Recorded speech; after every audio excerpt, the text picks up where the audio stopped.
ईमानदारी से बात करूं, एक तो मैं कॉन्टीजेंसी वर्ड ठीक से समझता नहीं, और इस वक्त भी जो आपने अंग्रेजी के अल्फाज इस्तेमाल किए वो ज़रा थोड़े से मुझे डिफ़िकल्ट और कॉम्प्लिकेटेड लगे, तो आप ज़रा सिंपल ज़बान में सवाल कर सकते हैं? बिल्कुल कर सकता हूँ जी। यूनिवर्स की हर चीज कॉन्टिंजेंट होने का मतलब ये है कि वो अपने एग्जिस्टेंस में किसी के ऊपर डिपेंडेंट है। जो भी चीज डिपेंडेंट होगी वो चीज इंडिपेंडेंट नहीं हो सकती, तो उसका कोई ना कोई कॉज होगा। तो अब आप क्या समझते हैं कि ये इन्फिनिट रिग्रेस है, यानी कॉज पर कॉज, कॉज पर कॉज, कॉज पर कॉज, और कभी कोई यानी ये एंडलेसली चलता रहा? क्योंकि अगर ऐसा होगा तो हम तो एग्जिस्टेंस में आते ही नहीं। लॉजिकली ये मुत्तफक अलैह चीज है, मुत्तफक अलैह, अग्रीड अपॉन। ओके, इस पे हमने एग्री किया था कि मुश्किल शब्द आएगा तो अर्थ बताना पड़ेगा। तो इन्फिनिट रिग्रेस तो पॉसिबल नहीं है, तो कहीं ना कहीं आपको रुकना पड़ेगा ऐसे नेसेसिटी पर। नहीं, कोई जरूरत नहीं रुकने की। किसने कहा आप रुकना पड़ेगा? आप रुकते हैं खुदा पे, आप नहीं रुकते। आप कहते हैं वो हमेशा से, जब उस वक्त से जब वक्त नहीं था। आप कहाँ रुकते हैं कि अब हुआ था वो? आप नहीं कहते। हम क्यों नहीं मान सकते कि यूनिवर्स जो है और बल्कि मल्टीवर्सेस जो है वो हमेशा से हैं, वो बनती है, बिगड़ती है। एक हमारे यहाँ एक चीज़ है ब्लैक होल, वो समेट लेता है वापस, फिर ब्लास्ट होता है, फिर फैल जाता है। और इसमें हमारी तो खैर कोई औकात ही नहीं है। इंसान की एक छोटे से ज़र्रे पे हम 50-60 साल की उम्र रखते हैं, जो करोड़ों अरबों साल की कायनात है उसमें, और पैदा भी नहायत ही बेहुदा वजह से हुए थे। तो इसमें ये सोचना कि इसकी वजूहात और ये क्यों है, ये डिपेंडेंट है, ये हम देख रहे हैं, क्या मालूम। आप सोचिए कि ये जो फैल रही है कायनात, ये कहाँ फैल रही है, ये कहाँ जा रही है, और ये फैल क्यों रही है? अरे बना ली थी तुमने, रुको भैया, काफ़ी है। ये फैल क्यों रही है?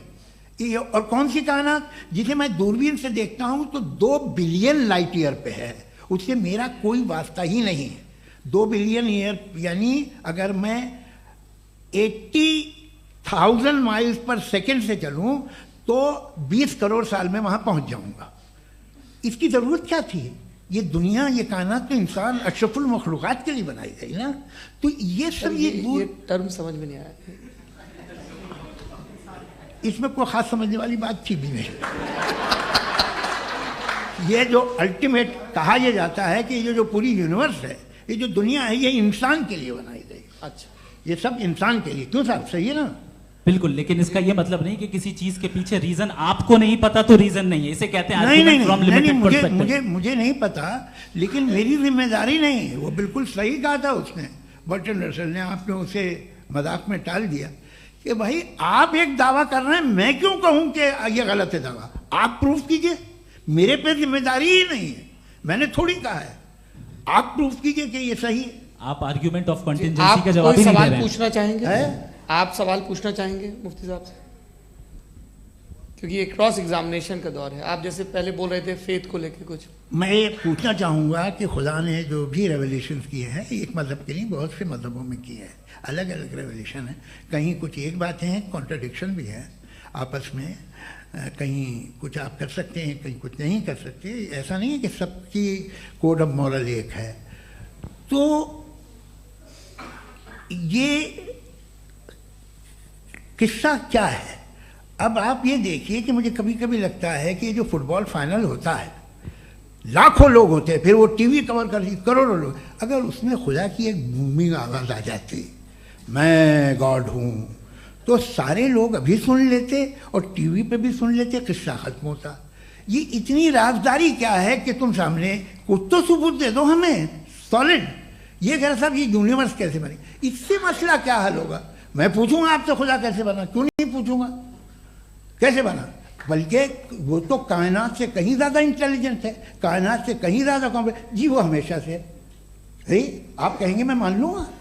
अच्छा, दोयम वो कादिर मुतलक, यानी कादिर मुतलक का मतलब ओमनीपोटेंट, वो जो चाहे कर सकता है। आपको नौकरी दिलवा सकता है, आपकी अच्छी जगह शादी करवा सकता है, आपके पड़ोसी का मुकदमा हरवा सकता है, आपको जिता सकता है, सब काम करता है। थोड़ा सा माइक क्लोज जी। वो इस दुनिया को चला कैसे रहा है? ये दुनिया कैसे चल रही है? आपको इस पर हैरत नहीं होती? या क़यामत के बाद कभी एक जस्टिस होगा, जब ये बच्चा मर चुका होगा, जिसकी धज्जियाँ उड़ गई बम से, इसको इंसाफ मिलेगा तब। अच्छा, अब जवाब दूं? हाँ जी, जी। मैं वही इसीलिए आप ही की तरफ आ रहा था। सबसे पहले आपने रेवलेशन और स्क्रिप्चर्स की बात की, इस पे मैं बात कर सकता हूं लेकिन आज नहीं करूंगा चूंकि वक्त कम है, कभी और इस पे डिस्कस करेंगे। मैं तैयार हूं उस पे भी बात करने के लिए। ये क्योंकि अभी हमारा से topic- राउंड 2 की भूमिका तय हो रही है। Does God exist round 2? जी चूंकि आज गॉड के एग्जिस्टेंस पे बात है तो मैं उसी के रिलेटेड जो है आपके सवालात को एंटरटेन भी करूंगा और मैं भी पूछूंगा। आपने कहा कि आपने साबित ही नहीं किया, जबकि आर्ग्यूमेंट ऑफ कॉन्टिजेंसी बुनियादी आर्ग्यूमेंट है। आप मुझे कॉन्टिजेंसी का मतलब बताइए, आपका मतलब क्या कॉन्टिजेंसी? कॉन्टिजेंसी का मतलब यह हुआ कि हर वो वजूद जो किसी भी चीज का पाबंद है, हर वो वजूद या हर वो चीज जो अपने एग्जिस्टेंस में किसी भी चीज के पाबंद है और उससे बाउंड है, उसको उसकी जरूरत है, उस पर डिपेंड करती है, तो जाहिर सी बात है कि उसका कोई ना कोई कॉज होता है। ये तो अक्ल की बात है, ये आप रीजनिंग की बात करते हैं, मैं वही कर रहा हूं। दूसरी चीज आपने ये बात कही कि इतने बिलियन लाइट ईयर्स दूर है, उसका मेरा क्या लेना देना। फिर मेरे ख्याल से आपको ये नहीं कहना चाहिए I think therefore I am an atheist. आपको सोचना चाहिए, सिर्फ आप एक लिमिटेड दायरे में रहकर नहीं सोचें बल्कि बाहर निकलकर सोचें। आपने तीसरा सवाल किया, आपने सर, 2-3 सवाल एक साथ किए। ऐसी बातें ना कीजिए, कुछ लोगों को इतराज हो जाएगा आप पे कि आप कुछ भी सोचिए। ये इजाजत आपको है नहीं, मुझे है।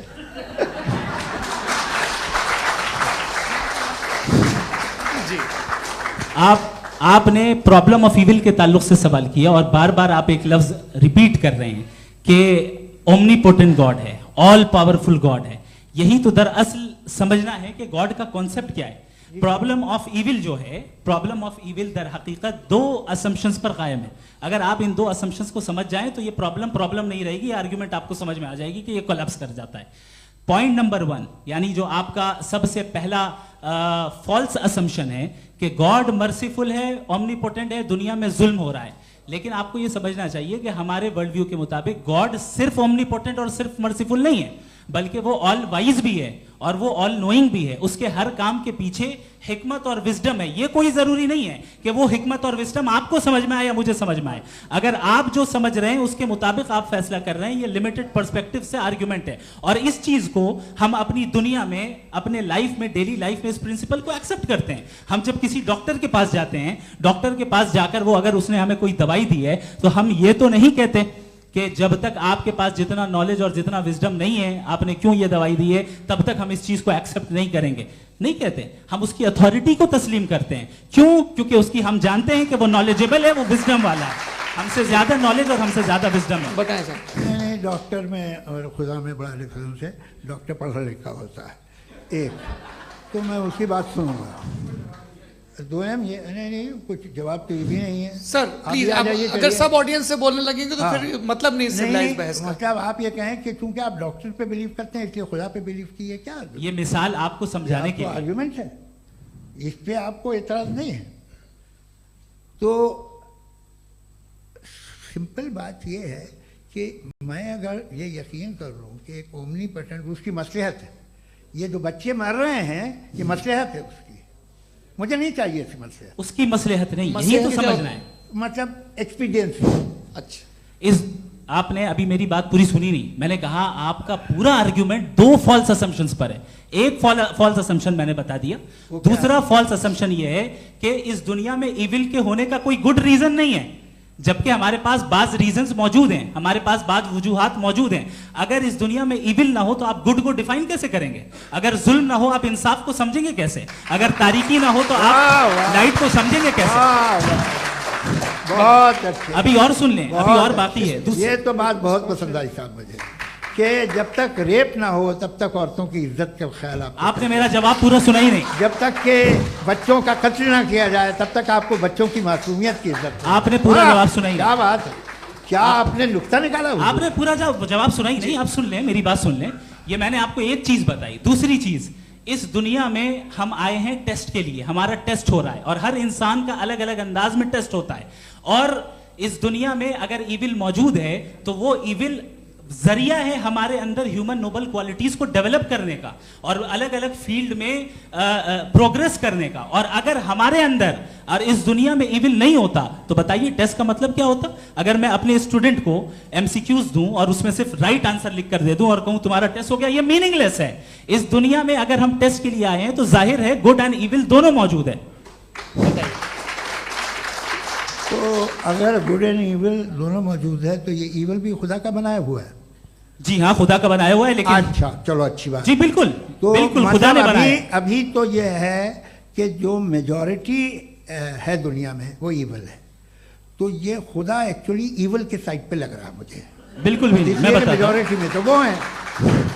क्या बात कर रहे हैं भाई आप? मैं बहुत कोई भी जो मुंसिफ होगा, चाहे आपका अपना घर हो जिसके आप सबसे बड़े हैं, चाहे आपकी ऑर्गेनाइजेशन हो जो आप चलाते हैं, वहां पर आप इविल रखेंगे साबित करने को कि बाकी लोग शरीफ हैं। मेरी बात सुनिए, क्या ये आर्ग्यूमेंट ही गलत है? अगर कि जब तक के कोई इविल नहीं होगा तब तक के शरीफ आदमी शरीफ नहीं लगेगा। अगर एग्जामिनर गलत ऑप्शन दे रहा है तो एग्जामिनर इविल नहीं हो गया, जो गलत ऑप्शन को सेलेक्ट कर रहा है वो फेल होगा। क्रिएटर ने इविल को बनाया है लेकिन वो इविल नहीं है। अच्छा सुनिए मेरी बात, हाँ। Let me complete sir. जी जी। क्रिएटर ने इविल को बनाया है टेस्ट के लिए, वो इविल नहीं है। इविल वो होगा जो उसे इख्तियार करेगा। छुरी को बनाने वाला गलत नहीं होता है, छुरी का गलत इस्तेमाल करने वाला गलत होता है। रेप को कैसे गलत इस्तेमाल करते हैं? रेप इंसान के फ्री विल का नतीजा है। ये रेप कैसे गलत इस्तेमाल होता है? ये मुझे अब सुन ले, अब सुन ले। गलत इस्तेमाल होता है। हाँ मैं बता रहा हूँ ना, कैसे गलत इस्तेमाल? मैं बता रहा हूँ कि जो इविल इस दुनिया में मौजूद है उसके कई सारे तरीके हैं। एक तरीका इंसान का अपना फ्री विल है। अब अगर कोई रेपिस्ट रेप कर रहा है तो इसका गॉड का कसूर नहीं है, वो अपने फ्री विल का गलत इस्तेमाल कर रहा है, उसको सजा मिलनी चाहिए। अच्छा, और उसी के लिए जहन्नम बनाई गई है। ये फ्री विल का भी बड़ा चक्कर। आप जब कोई बुरा काम करते हैं या कोई बुराई होती है तो ये कहा जाता है कि ये फ्री विल है। 7 billion free wills are moving on this planet. 7 billion free will. और एक आदमी अपनी फ्री विल से मुझे कत्ल कर दे तो मैं खुदा की मर्जी से मरा हूं कि इसकी फ्री विल की वजह से? मेरी मौत खुदा के हाथ है या ये फ्री विल वाले के हाथ है? खुदा ने फ्री विल का निजाम बनाया है और उस निजाम का गलत इस्तेमाल करके कोई आपको मार रहा है, इस्तेमाल करके मेरा कत्ल कर देता है। अब मेरी मौत का जिम्मेदार कौन है? वो इंसान जिम्मेदार है। वो इंसान जी। तो ये कहना कि और उसको सजा मिलेगी।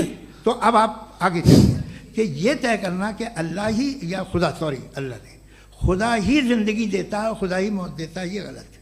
बिल्कुल गलत नहीं है। हाँ, नहीं, निजाम उसी ने बनाया फ्री विल का, निजाम मौत और हयात का उसी ने बनाया। You are contradicting yourself. अभी आपने कहा कि एक आदमी ने फ्री विल से आपको मार दिया, इसमें उसे फ्री विल दी गई थी, उसने गलत इस्तेमाल किया। 7 billion free wills are moving on this planet और आप चाह रहे हैं कि मैं सिर्फ खुदा का ध्यान करूं। ये 7 बिलियन फ्री विल्स को मुझे लुक आफ्टर करना पड़ेगा कि नहीं? ये तो तबाहियां कर रही हैं और तबाहियां ज्यादा हो रही हैं। बिल्कुल। तो अगर आप बताएं अगर खुदा नहीं है फॉर एग्जाम्पल, तो आप इविल को कैसे डिसाइड करेंगे? यानी how can you define evil objectively without God? देखिए दुनिया में 2 तरह के जानवर हैं। एक जो अकेले रहते हैं जंगल में और एक जो ग्रुप्स में रहते हैं। ग्रुप में जो भी रहेगा, चाहे वो आपका फाउंडेशन हो, चाहे कोई क्लब हो, चाहे कोई पॉलिटिकल पार्टी हो, चाहे कोई यूनिट हो, उसमें आपको इंटरैक्ट करने के रूल बनाने पड़ेंगे। यानी लोग तय करेंगे। लोग तय करेंगे। अगर लोगों ने ये तय किया कि किसी का रेप करना सही है, आप जस्टिफाई करेंगे? नहीं, आपका फाउंडेशन तो ये हो गया ना कि लोग ही विल डिसाइड करेंगे। नहीं, अरे दुनिया में ऐसे ग्रुप्स हैं जो रेप को जायज़ मानते हैं सर्टेन हालात में। मैं डिटेल में नहीं जानूंगा, आप भी जानते हैं। ये जो आईसिस वाले थे इन्होंने क्या किया था, तो उन्होंने क्या किया उसका खुदा से कोई ताल्लुक नहीं है सर। मैंने सिंपल सवाल किया कि इविल को आप डिफाइन करते कैसे हैं? आइए वापस आइए जी।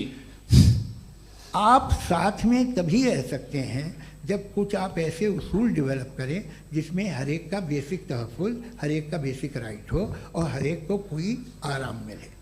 यही तरीक़ा है किसी भी ऑर्गेनाइजेशन जिसमें एक से ज़्यादा लोग हैं और वो ऐसे चलती है ज़िंदगी। उसमें अगर आप गड़बड़ करेंगे तो तबाही होगी, नुकसान होगा, बर्बादियाँ आएंगी।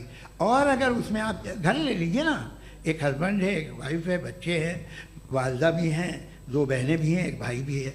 अब इसमें कोई निज़ाम आपको चाहिए साथ में रहने का, और एक दूसरे पे भरोसा रहे, एक दूसरे के बहीख्वाह हों, एक दूसरे की मदद करें, ऐसी जिंदगी। सर आपकी बात आ गई, आप ये कह रहे हैं कि लोग डिसाइड करेंगे क्या सही है क्या गलत है, यही है मेजॉरिटी डिसाइड करेगी क्या सही है क्या गलत है? अरे भाई बिल्कुल।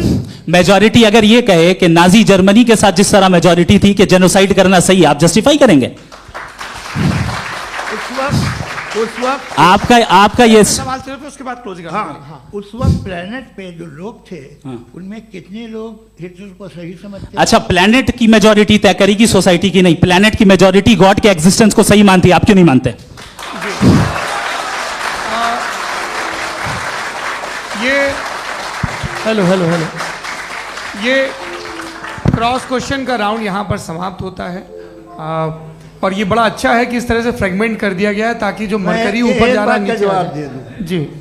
प्लेनेट की ज़्यादातर मेजॉरिटी कुछ दूसरे मजहबों के खुदा को मानती है। आप उन्हें क्यों नहीं, आप तो मेजॉरिटी की बात कर रहे हैं। ये क्लोजिंग आप ये कह रहे हैं इविल और गुड को डिसाइड मेजॉरिटी करेगी, मेजॉरिटी जो कर दे वो सही हो जाएगा। क्लोजिंग इसको जैसा आप ही लोगों ने तय किया है उसी फॉर्मेट को फॉलो कर लेते हैं। हाँ भाई, मैंने तो भले लोगों पे एतबार किया और तब मॉडरेशन तय किया। जी, आपके पास 5 मिनट का वक्त है, क्लोजिंग आर्ग्यूमेंट है, उसके बाद हम ऑडियंस से क्वेश्चन आंसर लेंगे जावेद साहब की क्लोजिंग आर्ग्यूमेंट के बाद। ओके, बहुत शुक्रिया जी। हमारा जो टॉपिक है डज गॉड एग्जिस्ट, मैं इस पे इतने एकेडमिक तैयारी करके आया था, मुझे था कि मैंने सोचा था कि कई सारे मैं आर्ग्यूमेंट्स दूंगा, लेकिन वक्त की भी किल्लत और जावेद साहब बार बार इधर उधर चले जा रहे थे तो उसको भी थोड़ा एंटरटेन करना पड़ गया।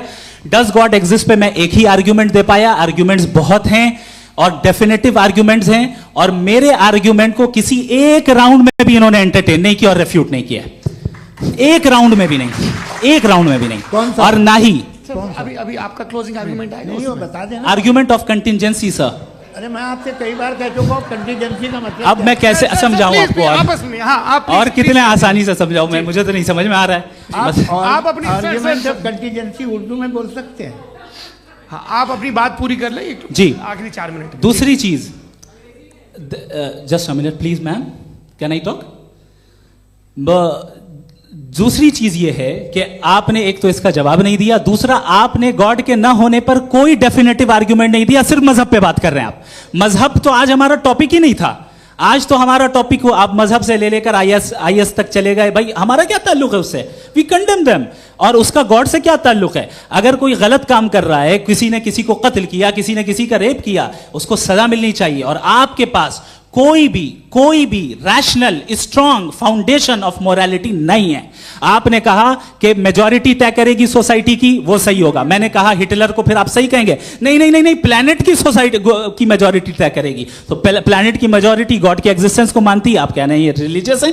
तो यानी आपके पास कोई स्ट्रॉन्ग फाउंडेशन नहीं है ऑब्जेक्टिव मोरालिटी का। ऑब्जेक्टिव मोरालिटी का अगर कोई फाउंडेशन है तो वो सिर्फ गॉड है, गॉड है, गॉड है। थैंक जी।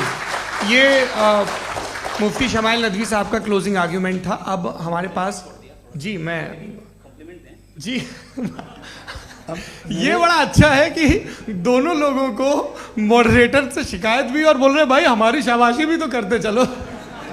अब मेरी बात जी, आपके पास जावेद अख्तर साहब 5 मिनट का वक्त है, ये आपका क्लोजिंग आर्ग्यूमेंट है, टाइम रीसेट कर दें जी। देखिए, बहुत सारी बातें हैं। गॉड का डेफिनेशन दुनिया के किसी भी रिलीजन में है कि वो ओमनीपोटेंट है, ओमनीप्रेजेंट है, he is just, he is kind, he loves you and so on. मैं जब दुनिया देखता हूँ तो मुझे कोई ऐसा सुप्रीम पावर यहाँ दिखाई नहीं देती है जो इंसान की बहबूदी के लिए कुछ कर रही हो, कमज़ोर को बचा रही हो, मदद कर रही हो, जालिम को पीछे हटा रही हो। मैं नहीं देखा, तारीख़ में नहीं। एक तो अगर है और ये देख रहा है तमाशा, तो उसका होना न होना बराबर है। दोयम ये कि ये जो है, जब आप ये कहते हैं कि कायनात जिसकी कंटिजेंसी है, मैं देखिए वो लफ्ज़ इस्तेमाल किया मैं, तो ये कैसे हो सकती है भाई? और फौरन आप सरेंडर कर देते हैं कि जाहिर है कि इसका बनाने वाला तो इससे 10,000 गुना था कॉम्प्लिकेटेड होगा। उस पर आपके होने पे कोई इतराज़ नहीं है।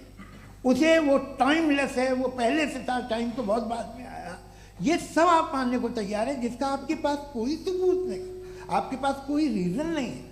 आपकी तारीख क्या है मजहबों की, बिलीफ की, जो खुदाओं का बिलीफ है, ये कॉन्स्टेंटली गलत साबित होता रहा है। मतलब आप कहें कि अरिस्टोटल के ज़माने में तो सब जाहिल थे, वो भी इतने ही यकीन से खुदा पे यकीन रखते थे, जो अब नहीं रहा, ये भी नहीं रहेगा, आप लिख लीजिए। और इसके आसार आपको दुनिया में दिखाई देना शुरू हो चुके हैं। ये बहस क्या आज से 100 साल पहले इस तरह हो सकती थी? यहाँ तक तो आपको हम ले आए हैं। तो सर अरे इनको मदद की ज़रूरत नहीं भाई, ये सेल्फ सफिशिएंट आदमी है, आप क्यों इनकी मदद कर रहे हैं? Sir please. तो ये जो है तमाम बातें अपनी जगह हैं। ये एक पैकेज है। आप अकेले, कोई आदमी ऐसा नहीं जो सिर्फ गॉड को मानता हो, उसके साथ बहुत पैराफर्नेलिया आता है, अलग अलग पैराफर्नेलिया आते हैं। They have always created chaos in the society. मैं तो आपको सीधा ऑफर देता हूँ कि दुनिया में 10 इम्पॉर्टेंट बिलीव्स है। आप 1 मानते हैं, 9 नहीं मानते, 9 में आप एथियस्ट हैं, 9 को आप बिल्कुल रीजनेबली मेरी तरह देखते हैं। तो 90 मजहबी आदमी भी 90% एथियस्ट है, वो दूसरे खुदा नहीं मानता, एक खुदा मानता है अपना वाला, बाकियों को कहता है गलत है। अगर आप मानना ही बंद कर दें तो आपका 10% चांस है कि आप सही हैं और 90% चांस है कि आप गलत हैं। मेरा मशवरा है आप मानना छोड़ दिए तो 50% चांस होगा कि आप सही हैं और 50% चांस होगा, 40% आप गेन करेंगे बाय बिकमिंग एन एथियस्ट।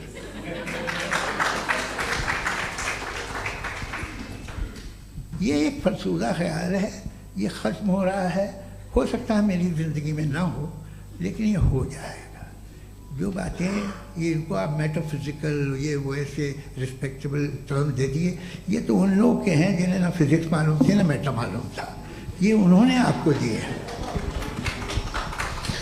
जी बहुत शुक्रिया आप दोनों लोगों का। और अब इस बातचीत का आखिरी राउंड शुरू होगा, डज गॉड एग्जिस्ट की ये बहस मुफ्ती शमाइल नदवी और जावेद अख्तर साहब के बीच। आप लोग अपने अपने हाथ ऊपर करेंगे, मैं यहाँ से तय करूँगा। और माइक हमारे पास है क्या? एक ही माइक है ऑडियंस के लिए? 2 माइक है, एक इस तरफ एक इस तरफ, ठीक है। तो जी सबसे पहले हमारी सहयोगी हैं मारिया शकील जी, पूछिए सवाल।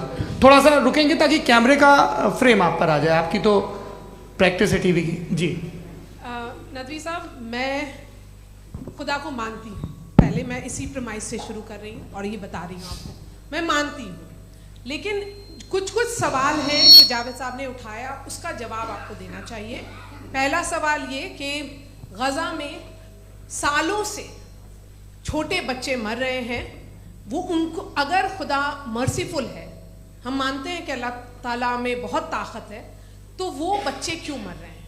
दूसरी बात ये कि अगर कंटिजेंसी की जो आप बात करते हैं, पूरे मुस्लिम ममालिक मिल करके भी उन गजा के बच्चों को क्यों नहीं बचा पा रहे हैं? क्योंकि अगर वो चाहते, क्योंकि अल्लाह ताला उन पर हुकूमत करते हैं, सब पर हुकूमत करते हैं, तो वो उनको क्यों नहीं बचा? जी थैंक यू वेरी मच। बहुत अच्छा किया आपने इस चीज़ को जिक्र कर दिया, मैं इसको और अच्छे से एक्सप्लेन करने की कोशिश करता हूँ। देखें, जहाँ तक आपने कहा कि गजा के बच्चों को मारा जा रहा है, देखिए 2 वर्ल्ड व्यू है, एक एथिस्टिक वर्ल्ड व्यू, एक थीस्टिक वर्ल्ड व्यू है। बच्चे मर रहे हैं दोनों वर्ल्ड व्यू में, लेकिन हमारा वर्ल्ड व्यू कह रहा है कि रिकॉम्पेंस है, ये कह रहे हैं कि उनका मरना बेकार जाने वाला है, कोई उसका रिकॉम्पेंस नहीं है, चूंकि इनके यहाँ आखिरत और अल्लाह का कोई तसव्वुर या गॉड का कोई तसव्वुर नहीं है। आपने ये सवाल किया कि गॉड मर्सीफुल है, क्यों नहीं रोकता? ये मैंने बताया कि ये मिसकंसेप्शन है लोगों के दरमियान कि गॉड को सिर्फ मर्सीफुल और ओमनीपोटेंट समझते हैं। गॉड के सिर्फ यही 2 एट्रीब्यूट्स नहीं हैं, गॉड के कई सारे एट्रीब्यूट्स हैं, उनमें से अल हकीम भी है, उनमें से ऑल वाइज भी है, ऑल नोइंग भी है। लिहाजा अगर इस दुनिया में किसी को तकलीफ आ रही है और गॉड उसको नहीं रोक रहा है, वो इसलिए नहीं रोक रहा है चूंकि इंसानों को फ्री विल दिया गया है। ठीक इसी तरीके से अगर एक डॉक्टर किसी छोटे बच्चे को इंजेक्शन लगा रहा है, उसे तकलीफ पहुंच रही है, उसके लिमिटेड पर्सपेक्टिव के एतबार से ये गलत हो रहा है और डॉक्टर बुरा है, लेकिन जब आप ब्रॉडर पिक्चर को देखेंगी, आपके और हमारे पास सिर्फ एक पिक्सल है, हमें इतना नजर आ रहा है कि गजा में कत्ल हो रहा है, लेकिन इसके पीछे कितना रिकॉम्पेंस उनको मिलने वाला है, पूरा पिक्चर गॉड के पास है। तो एक पिक्सल से आप पूरे पिक्चर को कभी भी जज नहीं कर सकती। आप इसमें कुछ जोड़ना चाहेंगे? आपको कुछ बोलना है इसमें? भैया आपने बहुत अच्छा जस्टिफिकेशन दिया। या आप वो जो वहाँ के प्राइम मिनिस्टर इजराइल के उन्हें भेजिए, वो बहुत खुश होंगे। आप जस्टिफिकेशन दे देना कि अगर गॉड नहीं है तो बच्चे क्यों मर रहे हैं, आप बताएं। जी, वो ये सवाल पूछ रहे हैं कि अगर आप ईश्वर का अस्तित्व नहीं मानते हैं तो उन बच्चों की मौत को आप कैसे इंटरप्रेट करते हैं? भाई ये दुनिया जो है, जो ताकतवर लोग होते हैं वो एक नाइंसाफी करते हैं। तो ये अच्छा काम है आपके नजदीक, तो नेचर नाइंसाफी पे मबनी है। अरे मेरे भाई, आप नेचर की कहाँ बात कर, मैं तो इंसान की बात कर तो फिर जब मैं इंसान की बात कर रहा था, आप नेचर की बात करने लग क्रॉस गए। एग्जामिनेशन नहीं। हाँ, अब आप मुझे बोलने नहीं देंगे तो अलग बात है, आप बोलिए, मैं मुझे कोई जल्दी नहीं। जी नहीं, ये क्रॉस एग्जामिनेशन मुझे बोल तो लेने दीजिए। जी, बोलिए। क्या बात ये है कि ह्यूमन सोसाइटी तभी साथ में रह सकती है जब वो मोहब्बत से, एकता से, एक दूसरे के एहतराम करके रहे। इसके अलावा पॉसिबल नहीं है, अकेले तो इंसान रह ही नहीं सकता। वहाँ पर कुछ लोग हैं जो फाउल करते हैं, वो फाउल हम हमेशा से तारीख में होता आया है। आज ये हो रहा है, जो हो रहा है बहुत बुरा हो रहा है, बहुत जालिमाना है, बहुत जाबराना है। उसको आप कहें कि ये बच्चों को कॉम्पनसेशन मिल जाएगा या इसकी इंजेक्शन है, इंजेक्शन तो हेल्थ के लिए दिया जाता है। आप ये कह रहे हैं कि ये बच्चों की जो धज्जियां उड़ रही हैं ये इंजेक्शन है, ये टेस्ट है, ये टेस्ट है, और उस टेस्ट में उनको ऐसा रिकॉम्पेंस मिलेगा जो आपके तस्वुर के बाहर है। ये आप 3 बरस के बच्चे को बारूद से उड़ा के टेस्ट ले रहे हैं। वाह, वो नहीं ले रहा है, खुदा नहीं उड़ा रहा है, इजराइल उड़ा रहा है। जी, ये तो उसको कंडेम अगला सवाल लेते हैं प्रोफेसर पुरुषोत्तम अग्रवाल। मुफ्ती साहब, एक निवेदन आपसे है कि कम से कम थोड़ा सा माइक क्लोज एक रिलीजियस और फिलोसफिकल कर मैम प्लीज। एक रिलीजियस और फिलोसफिकल ट्रेडिशन है जो ब्रह्मांड को यानी यूनिवर्स को ही अंतिम मानती है। सर्वम खलु इदम ब्रह्मम, this is Chandogya Upanishad, and it completely rules out the existence और नेसेसिटी, आपके शब्दों में necessity of a creator. The creation itself is the creator. तो एक मिनट प्लीज। दूसरा जो सवाल आपने अभी, जो आप बार बार कह रहे हैं कि भगवान विद्वान भी है, वाइज, सब जानने वाला, तो अगर विजडम में दुनिया भर के पापों और अत्याचारों को बर्दाश्त करना शामिल है, तो फिर इसका मतलब ये हुआ कि अगर मैं फ्री विल से उसको अपोज करता हूं तो ईश्वर की विजडम और मेरी फ्री विल में कॉन्ट्राडिक्शन है। Because when I am opposing whatever is happening in Gaza, then I am opposing the God's will और गॉड्स विजडम। जवाब लेते हैं तो गॉड की विजडम में, एक मिनट सर प्लीज सर, ये एक जुमला, गॉड की विजडम है कि गाजा में जो कुछ हो रहा है वो हो रहा है, मैं उसको अपोज कर रहा हूं, तो मैं गॉड की विजडम के खिलाफ जा रहा हूं। एक सवाल। दूसरा ये नहीं, आपने 2 ऑलरेडी। सर आप और सवाल कर लें, लेकिन मुझे 2 जवाब दे। पहले आपने ये सर, कहा, सुनिए मेरी बात सुनिए। इजराइल के गॉड के मुताबिक तुम्हारा ठीक हो रहा है ना? नहीं हो रहा है, ठीक नहीं हो रहा है, मैं बता रहा हूँ क्या हो रहा है। आप तशरीफ रखिए, मैं बता रहा हूँ क्या हो रहा है। Late me complete please. एक सेकंड गाइस, एक सेकंड। ये देखिए, ऐसा है कि ये सब बड़ा आपस में विचार विमर्श के बाद ये तय हुआ था कि कुछ नियम बना लिए जाएं ताकि एक टाइम बाउंड बातचीत चले। और भाई साहब, आप बड़ा जरूरी काम कर रहे हैं, लेकिन कैमरे के फ्रेम में आके उस काम को गड़बड़ कर दे रहे हैं। ठीक है गुरु, अब मेरे को कहीं का गुस्सा कहीं निकालना था, सॉरी। नहीं, कोई गुस्सा नहीं है जी। तो प्रोफेसर ने सवाल पूछे, आप उनके जवाब दें, और थोड़ा ये सब लोग थोड़ा ख्याल रखें भाई, सवाल संक्षिप्त रखें जी। आपने 2 सवाल किए।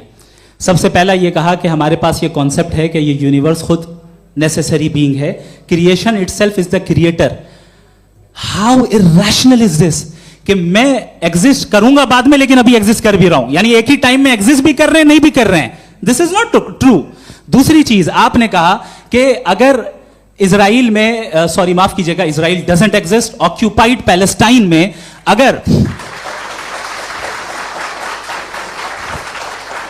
अगर ऑक्यूपाइड पैलेस्टाइन में बच्चों को मारा जा रहा है फ्री विल की वजह से और गॉड नहीं रोक रहा, ये कॉन्ट्रडिक्शन है। ये बताइए कि एक एग्जाम में एक बच्चा गलत आंसर लिख रहा है, सुनिए, एग्जामिनर चाहे तो रोक सकता है, क्यों नहीं रोक रहा है? ये कॉन्ट्रडिक्शन है, ये कॉन्ट्रडिक्शन नहीं है। नहीं सर, ये आपस में जी, ये क्या आपका सवाल? माइक दीजिए। फ्री विल दिया गया है टेस्ट के लिए, अकाउंटेबिलिटी के लिए। अगर फ्री विल नहीं होता तो आप कहते हैं हमें रोबोट बना दिया गया। नॉट मिसरिप्रेजेंट माय पोजीशन, आपकी जो भी पोजीशन, मैं अपनी फ्री विल के नाते, अपने ह्यूमन विजडम के नाते गाजा में हो रही अत्याचार का विरोध करता हूं। बिल्कुल करना चाहिए। आपके हिसाब से मैं गॉड की विजडम का विरोध कर रहा हूं? बिल्कुल नहीं, समाज हो रहा है गॉड की, बिल्कुल भी नहीं, बिल्कुल भी नहीं। उसका वहां पर गाजा में कत्ल होना ये इंसानों के गलत इस्तेमाल का नतीजा है, फ्री विल के इस्तेमाल का नतीजा है। गॉड इसका हुक्म नहीं देता, उससे रोकता है। यही तो मसला है ना, आपके लिए कॉन्सेप्ट क्लियर नहीं नहीं भाई, आपने तो बताया था इंजेक्शन लगाने से बच्चे को तकलीफ होती है, ये इंजेक्शन लगा। सर आप ऐसे रेटोरिक स्टेटमेंट दें तब तो कोई मसला नहीं, आपने समझते बोला रहेंगे। कि injection this is a rhetoric statement, this is not a logical argument sir. I am sorry, I am sorry. आखिरी 30 मिनट बड़े मुश्किल होने वाले हैं। जी मुफ्ती साहब आगे बैठे हैं, इनको माइक दीजिए। हाँ तरुण, माइक आप अपने पास रखिए, आपको कैमरे का फ्रेम पता है। जी सबसे पहले दोनों को मुबारकबाद। एक सर अपना आप नाम बता दें। आप अमेरिका में शिकागो में रहते हैं, इतना मुझे याद है। बताया आपको, यासिर नदीम अलवाजदी मेरा नाम है। जावेद सर आपसे क्वेश्चन है इन्फिनिट रिग्रेस के ताल्लुक से। एक हाइपोथेटिकल सिनेरियो है, मसलन अगर आप सर माइक थोड़ा सा प्लीज क्लोज रखिए। ओके जी अगर आप शायर इसलिए हैं कि आपके कोई उस्ताद शायर थे, और वो इसलिए शायर थे कि उनके कोई उस्ताद शायर थे, और इसी तरीके से हम माजी में पीछे चलते चलते चले जाएं और कहीं ना रुके, तो माफ कीजिएगा आप कभी शायर नहीं हो सकते। लेकिन आप शायर हैं, आपका शायर एग्जिस्ट करता है, इसका मतलब ये है कि आप कहीं ना कहीं रुके हैं। तो मेरा सवाल ये है कि क्या आप इन्फिनिट रिग्रेस ऑफ कॉजेस को लॉजिकल फैलेसी मानते हैं या नहीं मानते? हाँ या ना? मैं इन्हें लॉजिकल फैलेसी नहीं मानता हूँ, लेकिन मेरा प्रॉब्लम यह है कि जब मैं नहीं मानता हूँ तो I will continue with this logic जो फैलेसी नहीं हो। आप एक जगह रुक जाते हैं जाके, आप कहते हैं ये गेंद कैसे बनी, ये जजीरा कैसे बना, ये समंदर कैसे बना, ये ज़मीन कैसे बनी, और अचानक गॉड पे जाके आपको ब्रेक लग जाता है। एक बार आप सवाल नहीं करते कि भाई इनको बनाने वाला तो इनसे भी कॉम्प्लिकेटेड होगा, वो कैसे बना, उसके बारे में आपने इत्मीनान कर लिया, वो हमेशा से है। तो अगर आप उसे हमेशा से मानते हैं तो फिर ये मान लीजिए कि कायनात हमेशा से है, क्या तकलीफ? फिर हम वजूद में नहीं आते जी है? हम मौजूद नहीं। अच्छा सर क्यों नहीं होता? मैं बताऊं प्लीज प्लीज। जैसे मैंने मिसाल दी आपके शेर, आपका शेर कभी वजूद में ना आता अगर शायर इसी तरह चलते रहते हमेशा। जी माइक मेरे ख्याल से एक सेकंड, इन्फिनिट रिग्रेस का कॉन्सेप्ट क्लियर नहीं हो पाया, ऐसे रहने दें, लेट्स मूव ऑन सर। ठीक है। हाँ थोड़ा सा मॉडरेटर का भी ख्याल रखें। नहीं आपने तो रखा है, आपने रखा है। यहाँ पे गौहर रजा साहब हैं, वो भी एक सवाल पूछना चाहते हैं। माइक नीचे से ऑन कर दिए, नीचे। पहले तो ये कह दूं कि मैं उन बच्चों से शर्मिंदा हूं जिनको गजा में कत्ल किया गया, क्योंकि हमारे होते हुए कत्ल किया गया। लेकिन उससे ज़्यादा शर्मिंदगी इस बात से हुई कि मुझे लगा कि मुफ्ती साहब उसको जस्टिफाई कर रहे हैं। बिल्कुल भी नहीं, आप बहुत ही गलत, मुझे लगा मैं गलत हो सकता हूं। बिल्कुल गलत मैं है। सवाल पूछ रहा हूं, सवाल मैं सवाल पूछ रहा हूं। मैं जावेद भाई से डिसएग्री करता हूं। एक सेकंड देखिए, अगर देखिए ऐसा एक सेकंड आप सर वेट अरे आप कुछ मेरे पहले मुझे अपनी बात कह लेने दीजिए। अगर ऑडियंस तय करेगी तो फिर मॉडरेटर का मतलब नहीं। मेरा आप सबसे ये कहना है, ये बहस दो लोगों के बीच में है, एक तरफ मुफ्ती साहब, एक तरफ जावेद साहब। पिछले 1.5 घंटे से ये लोग अपने अपने तर्क रख रहे हैं। आपकी इनसे इत्तेफाकी हो सकती है, ना इत्तेफाकी हो सकती है। मेरे उस्ताद मुझे सिखा गए हैं कि मुखामुखम में असहमति की गुंजाइश बची रहनी चाहिए। अगर मैं आपकी बहुत इज्जत करता हूं गौहर साहब, आपने जो कमाल की किताबें लिखी, साइंटिफिक टेम्परामेंट, लेकिन मेरी ये गुजारिश है आप सबसे कि यदि आप इन लोगों ने जो बोला उन पर टिप्पणियां करेंगे तो ना वक्त की पाबंदी रहेगी, ना वो अनुशासन। आप सवाल पूछ लें, उस सवाल में जो बात आ जाए वो आ जाए। मैं जावेद साहब से डिसएग्री करता हूं, इसलिए जावेद साहब से सवाल पूछ रहा हूं। आपका सवाल जावेद अख्तर साहब से। और सवाल यह है मेरा कि जावेद साहब ने कई बार लॉजिक का इस्तेमाल किया कि साइंस में लॉजिक है और रिलीजन में लॉजिक नहीं है। मेरा ख्याल यह है कि रिलीजन में भी लॉजिक है, लेकिन उस लॉजिक की बेसिस यह है कि आप रुक जाते हैं, जिसका जिक्र जावेद साहब ने बार बार किया, यानी खुदा के तसव्वुर पे आते हुए, गॉड के तसव्वुर पे आते हुए रुक जाते हैं। और इसमें सवाल पूछना मतलब फॉरबिडन होता है। सवाल यह है कि क्या जावेद साहब इससे एग्री करते हैं कि साइंस की लॉजिक अलग है और रिलीजन की लॉजिक अलग है। बताइए सर। देखिए, 3 चीज़ें हैं। साइंस है, एक है मंतिक है, इस्तिदलाल है, और एक जो है कुछ भी नहीं है, फेथ है, अकीदा है। मैं अकीदे की लॉजिक का कायल नहीं हूँ। मुझे आप इस्तिदलाल से, लॉजिक से, रीज़न से समझाइए, मैं मानने को तैयार हूँ, मेरा क्या नुकसान होगा। लेकिन ये कि अकीदे पे मैं नहीं जा सकता हूँ। अकीदे का मतलब है कि तुम ये मान लो, सवाल ना करो, ये नहीं। आप सारी बातें करके, बड़ी साइंटिफिक बातें करके एक जगह जाके खुदा के वजूद पे रुक जाते हैं, सरेंडर कर देते हैं। मैं सरेंडर करने को तैयार नहीं। That's all. जी, ये आगे सर बैठे हुए हैं, इनको माइक दीजिए। भाई वो आप पूछना चाह रहे थे ना भाई? हाँ, नहीं मैं ये थैंक यू जी। आपका नाम? आसिम इफ्तिखार। आसिम जी, पूछिए। सर, जावेद सर से सवाल है कि आपने अपने क्लोजिंग माइक थोड़ा करीब है। अपने क्लोजिंग स्टेटमेंट में बात कही थी कि मज़हब का जो फ्यूचर है वो ज़्यादा दिन नहीं जाने वाला है, लेकिन मैं देख पा रहा हूँ कि जो ऑक्सफोर्ड यूनिवर्सिटी की एक स्टडी है 2011 में हुई है, जिसके 50 एकेडमिशियंस ने इसको अंजाम दिया था, उसमें वो ये कहते हैं कि जो फेथ इन गॉड है वो इनबिल्ट है ह्यूमन नेचर के अंदर, जिसको हम कहते हैं फितरत के अंदर शामिल है वो। और वो ये कहते हैं कि अगर कोई ये समझता है कि मज़हब को वो ख़त्म कर देगा तो ये उसकी गलत फहमी है। तो आप इसके बारे में, इस स्टडीज़ के बारे में क्या कहते हैं? ठीक है, मैं उनसे एग्री नहीं करता हूँ। वो कौन से प्रोफेसर होंगे? ऐसा उनके क्या पास डेटा है, इन्होंने डेटा के बेस होगा। डेटा क्या हो सकता है? फ्यूचर का डेटा तो नहीं हो सकता ना उनके पास। प्रेजेंट का डेटा हो सकता है। डेटा आपने सुना 100 साल पहले का बाद का डेटा? मैंने तो नहीं सुना आज तक। तो आज उनकी ये राय है और होगी राय, ठीक है। दुनिया में तरह तरह की राय है लोग, लेकिन मैं समझता हूँ कि वक्त के साथ इंसान ज़्यादा से ज़्यादा रीजनेबल और लॉजिकल होता जा रहा है। आज आप देखिए वेस्टर्न यूरोप में क्या परसेंटेज है नॉन बिलीवर्स की, बहुत हाई।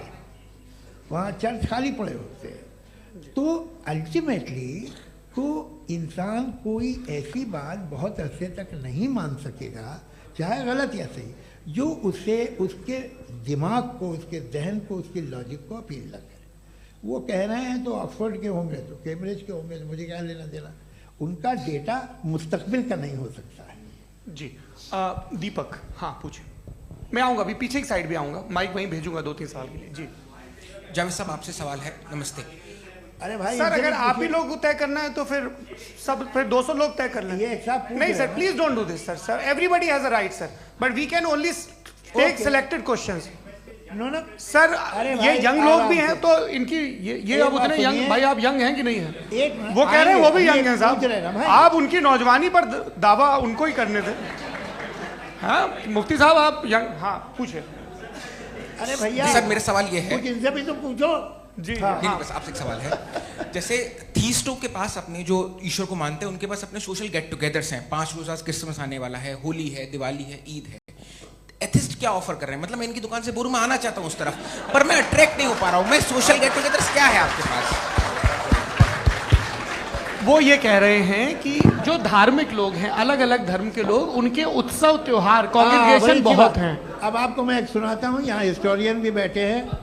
मृदुला जी, आप बताइएगा सही है क्या? ये एक कॉन्स्टेंटाइन, एक ग्रीक रोमन बादशाह था, जो क्रिश्चियनिटी आने के 400 साल बाद उसने डिसाइड किया कि मैं क्रिश्चियन हो जाऊंगा, मेरी पूरी स्टेट कैंसिल हो जाएगी। उस ज़माने में ऐसे ही होता था, राजा जो धर्म इख्तियार करता था वो जनता भी कर लेती थी। इसलिए कि वो हो गया था बैंकक्रप्ट, और उसे जो मेडिटेरियन कोस्ट के रिच क्रिश्चियन वो थे मर्चेंट, उससे पैसा चाहिए था। तो उसने कहा यार क्रिश्चियन हो जाओ।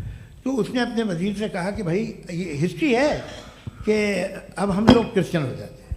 कहते सर हो जाएंगे, कोई प्रॉब्लम नहीं है, लेकिन एक प्रॉब्लम ये है कि 17 दिसंबर से 25 दिसंबर तक जो पेगन फेस्टिवल होता, जो पेगन जो फेस्टिवल होता है वो बंद हो जाएगा, इसलिए कि हम क्रिश्चियन हो गए तो होगा नहीं। तो वो बच्चों को बहुत बुरा लगेगा, पब्लिक को बहुत इन्जॉय करते हैं, खासतौर से 25 तो मेन डे। उसने कहा हाँ ये तो सही कह रहे हो। ये जीसस क्राइस्ट की पैदाइश कब थी? कहते साहब वो अप्रैल में थी। नहीं, कट करो, वो 25 दिसंबर को है। यह हकीकत है। और 400 साल बाद क्रिश्चियनिटी के अप्रैल से दिसंबर ले आए, और इसलिए कि यहाँ पेगन फेस्टिवल होता था। अब मनाते हैं आप आराम से। ये जो सारे फेस्टिवल हैं ये रिलीजन से, हर एक को एक इंटरटेनमेंट डिपार्टमेंट चाहिए होता है अपनी कंपनी चलाने के लिए। तो ये रिलीजन ने, ये सेकुलर त्यौहार थे जिन्हें रिलीजन्स ने ले लिया है। ये मौसम के थे, फसलों के थे, किसानों के थे, उसको आपने लेके रिलीजियस रंग दे दिया। ये कोई रिलीजन से थोड़ी आए आप। अच्छा हमें देखिए, हम तो मुल्द हैं, हम ईद मनाते हैं, हम दिवाली मनाते हैं, हम होली मनाते हैं, हम क्रिसमस मनाते हैं। बम्बई की फिल्म इंडस्ट्री की सबसे बड़ी होली हमारे घर में, सबसे बड़ी ईद हमारे घर में। वो हमारे सोशल वो है, हमारा हेरिटेज है। ऐसा थोड़ी है कि we will throw the baby along with the water. ये तो अच्छी चीज़ है, इन्हें रखो, जो बेकार है फेंक दो। जी हाँ, हेलो जी, मेरा सवाल नादवी जी से है। जैसा कि आपने बोला कि गॉड टाइम के भी परे हैं और गॉड इतनी कॉम्प्लेक्स चीज़ है कि उसे ह्यूमन माइंड समझ नहीं सकता, और गॉड ने अर्थ पे फ्री विल भी दे दी है, तो आप अपना वक्त ज़ाया क्यों कर रहे हैं गॉड के बारे में बात करके? अपन को तो बात करनी चाहिए कि सोसाइटी को बेहतर कैसे करें। जी, मैं गॉड वही बताता है सोसाइटी को कैसे बेहतर करे। अभी मैं आपका जवाब देता हूँ। आपने कहा कि टाइम पे वो एग्जिस्ट नहीं करता, सो नहीं, मेरा सवाल ये है कि जैसा आपने बोला कि गॉड बहुत ही कॉम्प्लेक्स चीज है। मैंने कहा ही नहीं कि कॉम्प्लेक्स है, तो आपके अल्फाज हैं। कॉम्प्लेक्स का लफ्ज गॉड के लिए सुइटेबल नहीं है। क्यों? क्योंकि कॉम्प्लेक्स वो चीजें होती हैं जो ऑब्जेक्ट हो। God is not an object जिसको आप इंस्ट्रूमेंट के जरिए लेबोरेटरी में जाके टेस्ट करें, oh it's very complex. No, वो कोई कार का इंजन नहीं है। वो फिलोसॉफिकली नेसेसरी बीइंग ऐसी बीइंग है जो सिंपल बीइंग है। हाँ, आप उसको मुकम्मल तौर पे उसकी तमाम हिकमतों को जान ले और हर चीज को जान ले, ये पॉसिबल नहीं है, क्योंकि वो ऑल वाइज है, आप ऑल वाइज नहीं है, और वो खुदा है, वो आपको सारी चीजें बता दे, ये जरूरी नहीं। मेरा सवाल ये नहीं था, मेरा सवाल ये था कि जब गॉड इतना परे है इस दुनिया से कि उसने अर्थ पे फ्री विल भी दी है, हम सब ह्यूमंस की फ्री विल है, और जो सोसाइटी में हो रहा है वो अपन लोग डिसाइड करेंगे, तो अपन लोग डिसाइड नहीं करेंगे ना, अपन लोग डिसाइड नहीं करेंगे। गॉड जो है, गॉड ने वो उसकी जात, उसकी एग्जिस्टेंस टाइम एंड स्पेस से परे है, लेकिन वो हमारा टेस्ट ले रहा है और उसी गॉड ने हमें बताया कि तुम्हें क्या करना है क्या नहीं करना है, तो जाहिर है उस गॉड की बात सुनेंगे ना हम। वो पीछे एक चश्मा लगाया जो मैम खड़ी हैं, उनको दीजिए। हाँ, आप जी जी बिल्कुल आएंगे। देखिए मैं कोशिश कर रहा हूँ सब तरफ जाने की। हाँ, उनको दीजिए माइक। जी, हेलो सर, मैं ओमनी प्रेजेंट नहीं हूँ, टाइम पाबंद हूँ, और जहां तक कोशिश कर सकता हूँ करूंगा। जी, अपना नाम बताइए। मेरा नाम उर्सुला है, मैं दिल्ली यूनिवर्सिटी की एक स्टूडेंट हूँ और मैं स्टूडेंट फेडरेशन ऑफ इंडिया से हूँ। मेरा सवाल मुफ्ती जी से है कि इस हॉल के इस कमरे में बैठ के हम लोग रेप की मोरालिटी के बारे में फिलोसफिकली बात तो कर सकते हैं, बट असलियत ये है कि रोजमर्रा की जिंदगी में औरतें रेप के थ्रू गुजरती हैं, और हम लोग सिर्फ नंबर्स पे इस तरह नहीं देख सकते, क्योंकि कितनी औरतें हैं इन कंट्रीज में जहां पे आप बता रहे हैं कि केसेस कम हैं, जिनका एक्सेस है कि वो जाके केस फाइल कर सकें।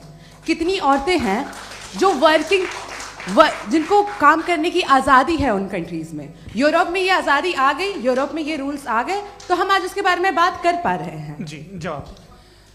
आपने ये कहा कि कमरे में बंद होकर हम लोग इस पर फिलोसफिकली बात कर सकते हैं, लेकिन हकीकत में क्या हो रहा है, वो ग्राउंड लेवल पे क्या हो रहा है, जो बहुत गलत हो रहा है, और वो सफ़र कर रही हैं। आई अग्री, बहुत गलत हो रहा है, और जो गलत हो रहा है उसको हमें रोकना है। और क्यों रोकना है, वो गलत क्यों है?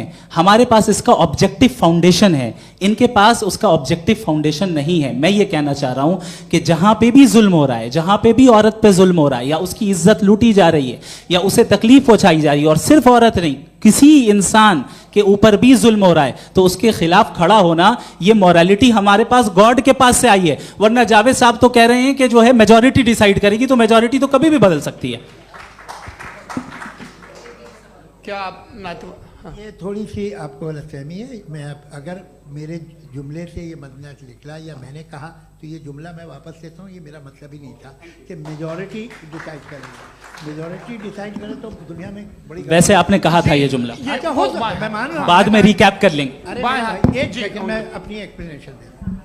मुनासिब बात यह है कि हम सब के सब दिल में जानते हैं कि क्या अच्छा है क्या बुरा है, हमें पता है अच्छी तरह से। जो लोग बुरे काम करते हैं उन्हें भी मालूम अच्छा क्या है।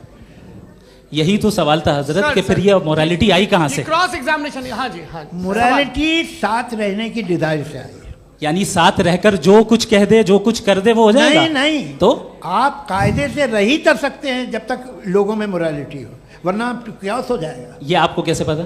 जी हमने देखा ना, जहाँ मोरालिटी का क्यास हो गया, हम देखते हैं। कहाँ पे देखते भाई हैं? दुनिया में। आप जो ये कह रहे हैं, आप कहीं पे अगर गलत हो रहा है इस बहस तो के उसको बाद आप मैं गलत देखिए। आप एपिस्टेमोलॉजी की बात कर रहे हैं, मैं ऑन्टोलॉजी की बात कर रहा हूँ। मैं इस बहस के बाद आप दोनों लोगों को चाय पे होस्ट करूंगा, वहां पे क्रॉस एग्जामिनेशन कर लीजिएगा। अभी ऑडियंस का हक मार रहे हैं आप लोग भाई, सर जस्ट लोग हैं आप लोग। और ये भाई ये हाँ, उधर उधर आएंगे, उधर इनको आएंगे। जी सर आएंगे। अच्छा सर मेरा नाम लईकुर रहमान है और मैं अलीगढ़ मुस्लिम यूनिवर्सिटी का स्टूडेंट हूँ। और जहाँ तक मुझे पता है कि sir you are also product of Aligarh Muslim university. मैं भी उसी चमन का बुलबुल। हाँ सर, तो बहुत खुशी हुई मुझे जान करके कि मैं आपसे मिलूंगा। सवाल सर मेरा सवाल यह है, सर सैयद अलैहिर्रहमा का नज़रिया ये था कि खुदा के वजूद को अक़ल के दायरे में रह कर के तलाश करना, न कि पूरी तौर से उसका इनकार कर देना। Sir how will you define it? नहीं तो ये तो आप इन्हें बताइए। ये सवाल आपसे के खुदा का वजूद साबित कर रहे हैं तो सर आपने इनकार कर रखा है, इस वजह से मेरा क्वेश्चन उन्होंने यही एक सेकंड सर सैयद ने यही कहा ना कि अकल से आप खुदा के वजूद को साबित नहीं कर सकते, यही कहा ना भाई। वो उन्होंने कहा कर सकते हैं और वो कर दिया गया आज। वो फोन दो। तलाश करना या साबित करना अकल से अकल से नहीं हो सकता। अरे सवाल तो सुन लीजिए जी। अकल से नहीं हो सकता है, यही कहा ना आपने। अकल से हो सकता है। अरे वो यही कह रहे हैं भाई, आप बता रहे हो सकता है, वो तो कुछ और। आप अगर सर देखो नौजवान फोन ले लो, वो इतनी कमाल की यूनिवर्सिटी है। अरे भाई दे दो जरा, एक मिनट दे दो भाई, मेरी बात सुनो, माइक पे बोलो ताकि जो लाखों लोग देख रहे हैं। माइक दे दो ना। अरे देंगे ना माइक, तुम ठहरो तो। हाँ सर मेरा सवाल ये था कि सर सैयद अलैहिर्रहमा का एक नज़रिया था अपना कि खुदा का जो वजूद है उसको अक़ल के दायरे में रह करके तलाश करना है, न कि पूरे तौर से इनकार कर देना है। ये उनका कॉन्सेप्ट था। लेकिन मेरा सवाल ये है कि आप इसको कैसे डिफाइन करते हैं, एक्सप्लेन कैसे करेंगे? मैं आपसे जानना चाहता हूँ, क्योंकि you are the product of Aligarh Muslim university. मुझे अक़ल के दायरे में रख के मैंने बहुत तलाश की, मुझे मिला नहीं। हाँ ये इधर वो चश्मा लगाए जो, हाँ उनको दे दीजिए। जी जी फटाफट पूछिए, बस 5 मिनट है, 5 मिनट में खत्म हो रहा है। हाँ अस्सलाम वालेकुम मुफ्ती साहब। एंड मेरा सवाल जावेद अख्तर साहब से। क्या नाम है आपका? अरे भैया सब मुझे पूछ रहे हो। फैज पूछिए फैज साहब। तो मेरा सवाल ये है कि अभी जो एथियस्ट है वो problem of evil argument use कर रहे हैं अगेंस्ट मुस्लिम्स, राइट? कि इस दुनिया में इतना सारा इविल है और अगेंस्ट मुस्लिम तो यहाँ अगेंस्ट थियस्ट। हाँ थोड़ा सा करेक्ट कर लीजिए भाई। पूरी मशक्कत इसी बात की थी कि किसी एक मजहब पे बात न टिके। जी तो बेसिकली ये आर्ग्यूमेंट ऐसा है कि इस दुनिया में इतना ज़्यादा ईवल एग्जिस्ट करता है और अगर एक ऑल गुड गॉड है तो वो रोकता क्यों नहीं है? लेकिन इस सवाल में एक हिडन अजम्पशन ये है कि इस दुनिया में ईवल एग्जिस्ट करता है। अब एथियस्ट ये कैसे ऑन्टोलॉजिकली प्रूव कर सकते हैं कि इस दुनिया में ईवल एग्जिस्ट करता है? मैं आपको बताता हूँ, थोड़ा सा समझा। नहीं सर हम लोग इनको सुनिए। नहीं please don't do. I want to explain ontology. नहीं हम समझ गए सर, इनको अब जवाब देने दीजिए। अच्छा सवाल पूछ लो। मैं अभी तक क्या था वो मैं थोड़ा सा ऐड ऑन कर लेता हूँ। तुम गुरु, तो हम जब इसका राउंड 13 करेंगे ना तब तुमको स्टेज पे बिठाएंगे। जी तो हाँ जल्दी से। तो देखिए एथियज्म के हिसाब से सब कुछ रैंडमली बन गया है, सब कुछ एटम्स और मॉलिक्यूल्स है। एक पत्थर में और मुझ में सिर्फ इतना फर्क है कि हम लोग एटम्स और मॉलिक्यूल्स का अलग अलग रीअरेंजमेंट है। अब एक पत्थर को कोई इंसान तलवार से 2 टुकड़ों में काट दे या मुझे, according to atheism it is same. There is no evil and good according to atheism. जी अच्छा फैज साहब का सवाल ये है कि हाँ कोशिश भी करते तो इससे गलत सवाल नहीं कर पाते। एक लाइफ फॉर्म है और लाइफ फॉर्म में फीलिंग्स हैं, मतलब लाइफ फॉर्म सुनता है, देखता है, टेस्ट कर सकता है, फील कर सकता है। तो उसकी जो क्वालिटी इस बबल में आ गई है वो जानवर में भी है, इंसान में भी है। तो जाहिर है कि उसे कोई तकलीफ पहुंचेगी, तो चूंकि उसके पास वो सेंसिटिविटी है तो मैं करेगा। पत्थर में वो सेंसिटिविटी नहीं है। तो ये क्या सवाल हुआ कि अगर पत्थर को काटा तो पत्थर को तकलीफ नहीं होती, तो आपको काटे तो आपको क्यों तकलीफ हो? बैठ जाइए। जी हाँ अगला सवाल। हाँ पूछे। जी जावेद अख्तर साहब। अरे भैया, सब आप लोग मुफ्ती साहब को छोड़ रहे हैं, मेरे ही पीछे पड़े हैं क्या? फिर चलो बोलो भाई। You asked how God can exist when children die in Gaza. हाँ? You asked how God can exist when children die in Gaza, and you also mentioned the rise of atheism in Europe. But the same events also are leading many atheists and non-believers to turn towards faith. How do you interpret this contradiction, where suffering pushes some away from God, yet brings others closer to belief? देखिए, आपको एक बात बताऊं, दुनिया perfect तो कहीं भी नहीं है, हर जगह कुछ खामियां हैं। बेटा एक मिनट, मैं आप ही को कहेंगे, देखो वो तो कुछ खामियां, कमज़ोरियां, खराबियां सब जगह है। लेकिन अगर देखोगे ईमानदारी से कि दुनिया सबसे ज़्यादा महज़ब कहाँ है, एक आम शहरी को कहाँ हुकूक हासिल हैं, वो बोल सकता है, अपनी मर्ज़ी से काम कर सकता है, अपनी मर्ज़ी से राय दे सकता है, हुकूमत के ख़िलाफ़ बोल सकता है, बरसरे इक़्तिदार लोगों के बारे में बोल सकता है, सरमायादारों के ख़िलाफ़ बोल सकता है। तो आपको ये स्कैंडिनेवियन कंट्रीज़ में मिलेगा, वेस्टर्न यूरोप में मिलेगा। मैं नहीं कह रहा वो परफेक्ट है, बिल्कुल नहीं, वहाँ बहुत ख़राबियाँ भी हैं, परफेक्ट तो कोई। लेकिन जिन जिन मुल्कों में, लैटिन अमेरिका देखो, गल्फ़ देखो, वहाँ पर आपको ये ज़रूर है कि रेप नहीं होते होंगे। रेप की ज़रूरत क्या है भाई? उसको तो ख़रीद लो, घर में रखो, सड़क पर रेप करने की क्या ज़रूरत है? मगर सुनिए सुनिए सुनिए, मगर हकीकत ये है कि वहाँ शख्सी आज़ादी राय देने की, बोलने की नहीं है। जी, ये एक आखिरी सवाल मुफ्ती साहब से। हाँ मैम, इनको माइक दीजिए। शुक्रिया। मेरा नाम मनीषा है, मैं हरियाणा से आई हूँ। मैं मुफ्ती साहब से एक बात पूछना चाहती हूँ। आप बार बार जावेद साहब को कॉन्ट्राडिक्ट तो कर रहे हैं कि आपने ये कहा, लेकिन आप भी अजम्पशंस के बेसिस पे बात कर रहे हैं। आपने खुदा के होने का कौन सा प्रूफ पेश किया है, खुदा की एग्जिस्टेंस का?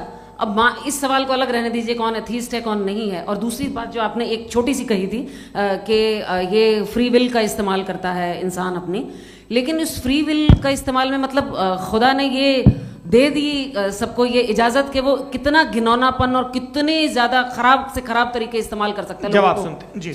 आप फ्री विल को मानती है ना, या अब कहती है कि फ्री विल नहीं है ना? मानती है ना? तो अब आपके पास इसका कोई एक्सप्लेनेशन नहीं है कि अगर एक इंसान उस फ्री विल का इस्तेमाल करके गलत काम कर रहा है और बच के अच्छी ज़िंदगी गुजार के निकल जा रहा है, उसका कोई रिकम्पेंस नहीं है। हमारे वर्ल्ड व्यू में जो इंसान गलत काम कर रहा है उसको भी रिकम्पेंस यानी उसका बुरा बदला मिलना है, और जो सही काम कर रहा है उसको सही बदला मिलना है। लिहाजा जो फ्री विल है वो इस तरीके से है कि एक लिमिटेड टाइम तक खुदा ने मोहलत दी है। ऐसा नहीं कि छूट दे दी, जो करना है करते रहो हमेशा। वक्त आएगा जब एग्जाम का टाइम खत्म होगा तब रिजल्ट आएगा, दौराने एग्जाम जबरदस्ती आपको नहीं बताया जाएगा। अरे भाई एक सवाल मुफ्ती साहब से मेरा, मुफ्ती साहब से रुक जाइए, आपसे फोन, आप इसके बाद आपसे बोलिए। मैं मुफ्ती साहब एक ही सवाल करता हूँ कि अगर जो हो रहा है फ्री विल से हो रहा है और एक दिन बरोज़ क़यामत इंसाफ होगा मैशर में वगैरह वगैरह, तो दुआ क्यों मांगते हैं लोग? दुआ मांगते हैं इसके मतलब है अभी भी उसने ये डिपार्टमेंट रखा है कि मैं रोज़मर्रा की ज़िंदगी में बिल्कुल बिल्कुल ही कैन। तो तुम कैन हो, तुम मुझे नौकरी दिला देते हो, मेरे बेटे को ग्रीन कार्ड दिला देते हो, और 45,000 बच्चे मरते उन्हें रोकते नहीं हो। नहीं तो क्या आप ये कह रहे हैं कि इस दुनिया में जालिमों को कभी पकड़ ही नहीं होती है? अरे जो भी पकड़ होगी वो बच्चे रोते हैं। बिल्कुल, देखिए मैंने अपने ओपनिंग स्टेटमेंट में यही कहा था कि जनाब जावेद साहब सिर्फ इमोशनल आर्गुमेंट देंगे। This is an emotional argument. ये छोटे मोटे इसके पीछे का रीजन मैंने बताया क्या है, इसके पीछे का विजडम क्या है मैंने बताया। मंच से आप लोगों को सज्जनों इसलिए कह रहा हूं ताकि थोड़ा सा आपके कॉन्शियंस पे जोर रहे कि आपको ऑर्डर बचा के रखना है। वक्त तय हुआ था, ये वक्त पूरा हुआ, आपने इतने धैर्यपूर्वक सुना, मैं आप सबका बहुत बहुत शुक्रगुजार हूं। यदि इन दोनों विद्वानों की इच्छा होगी तो कभी हम इस बातचीत का राउंड 2, राउंड 3, यही तो देखिए खूबी है इंसान की कि बहस मुबाहसे में वो पड़ा रहता है। आप लोगों ने बड़े धैर्य का परिचय दिया, बहुत बहुत शुक्रिया। इसी के साथ ये बातचीत यहाँ पे समाप्त होती है। मैं एक बात बता दूं, ये सारी बहस हो गई, अब मुफ्ती साहब और बड़े मुफ्ती साहब इन साथ के साथ मैं खाना खाने वाला हूँ।